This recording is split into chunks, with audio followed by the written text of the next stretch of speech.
having a bit of an emotional morning today. So ನಿನ್ನೆ ಒಂದು 3 ಜನ ಹುಡುಗರು, ಒಂದು 10-12 ವರ್ಷದ ಹುಡುಗರು ಒಂದು ನಾಯಿ ಕರ್ಕೊಂಡು ಬಂದರು. 6-7 ತಿಂಗಳ ನಾಯಿ. ಹಿಂದೆ ಕಾಲಲ್ಲಿ ಗಾಯ ಆಗಿತ್ತು, ಗಾಡಿಯನ್ನು ಹೊಡೆದ್ಬಿಟ್ಟು ಚೆಕ್ ಮಾಡಿದೆ, ಫ್ರ್ಯಾಕ್ಚರ್ನೇ ಇರಲಿಲ್ಲ, ಬಟ್ ಊನ್ ಡೀಪ್ ಇತ್ತು. ಅದನ್ನ ಚೆನ್ನಾಗಿ ಕ್ಲೀನೆಲ್ಲ ಮಾಡಿ, ಲೇಸರ್ ಮಾಡಿ, ಔಷಧಿ ಎಲ್ಲ ಕೊಟ್ಟು ಕಳಿಸ್ದೆ. ದಿನ 3 ದಿನ ಬನ್ನಿಯಪ್ಪ, ಗಾಯ ಕ್ಲೀನ್ ಮಾಡಿಬಿಟ್ಟು ಲೇಸರೆಲ್ಲ ಮಾಡಬೇಕು, ಡೈಲಿ 3 ದಿನ ಕರ್ಕೊಂಡು ಬನ್ನಿ ಅಂತ ಹೇಳಿದೆ. ಎಷ್ಟಾಗತ್ತೆ ಅಕ್ಕ ಅಂತ ಕೇಳಿದ್ರು.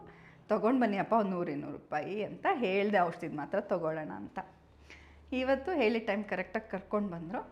ಎಷ್ಟಾಗತ್ತೆ ಅಕ್ಕ, ಎಷ್ಟಾಗತ್ತೆ ಅಂತ ಮತ್ತೆ ಬಂದ ತಕ್ಷಣ ಕೇಳಿದ್ರು. ನೋಡೋಣಪ್ಪ ಒಂದು 100-200 ರೂಪಾಯಿ ಕೊಡಿ ಸಾಕು ಅಂತ ಹೇಳಿಬಿಟ್ಟು ನಾನು ಗಾಯ ಎಲ್ಲ ಕ್ಲೀನ್ ಮಾಡೋಕ್ಕೆ, ಲೇಸರೆಲ್ಲ ಮಾಡೋಕ್ಕೆ ಶುರು ಮಾಡಿದೆ. ಬೆಳಗ್ಗೆನೇ ಹೋಗ್ಬಿಟ್ಟು ಕೆಲ್ಸಕ್ಕೆ ಹೋಗ್ಬಿಟ್ಟು 200 ರೂಪಾಯಿ ತೊಗೊಂಡು ಬಂದಿದ್ದೀವಿ ಅಕ್ಕ. ಏನು ಕೆಲ್ಸಕ್ಕೆ ಹೋಗಿದ್ವಿ ಅಪ್ಪ? ಹೂ ಕಟ್ಟಕ್ಕೆ ಹೋಗಿದ್ವಿ. ಸೊ ಬೆಳಗ್ಗೆ ಹೋಗಿಬಿಟ್ಟು ಹೂ ಕಟ್ಬಿಟ್ಟು 200 ರೂಪಾಯಿ ತೊಗೊಂಡು ಬಂದಿದ್ದೀವಿ ಅಂತ ಹೇಳಿದ್ರು. ನನಗೆ ಅವ್ರ ಮುಗ್ಧತೆಗೆ ಏನು ಹೇಳಬೇಕು ಗೊತ್ತಾಗಲಿಲ್ಲ. ತುಂಬ ತುಂಬ ಭಾವುಕಾಗ್ಬಿಟ್ಟೆ.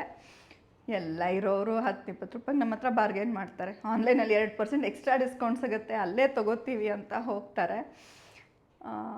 ಈ ಥರ ಮಕ್ಕಳು ಆ ನಾಯಿ ಹುಷಾರಾದರೆ ಸಾಕು, ಕೂಲಿ ಯಾರು ಮಾಡಿ ದುಡ್ಡು ತೊಗೊಂಡು ಬರ್ತೀನಿ ಅನ್ನೋ ಅವರ ಆ ಒಂದು ಮನಸ್ಸಿದೆಯಲ್ಲ, ಅದು ನನಗೆ ಏನು ಹೇಳಬೇಕು ಗೊತ್ತಾಗಲಿಲ್ಲ.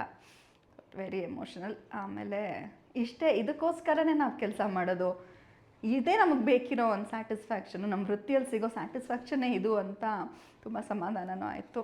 Just wanted to share.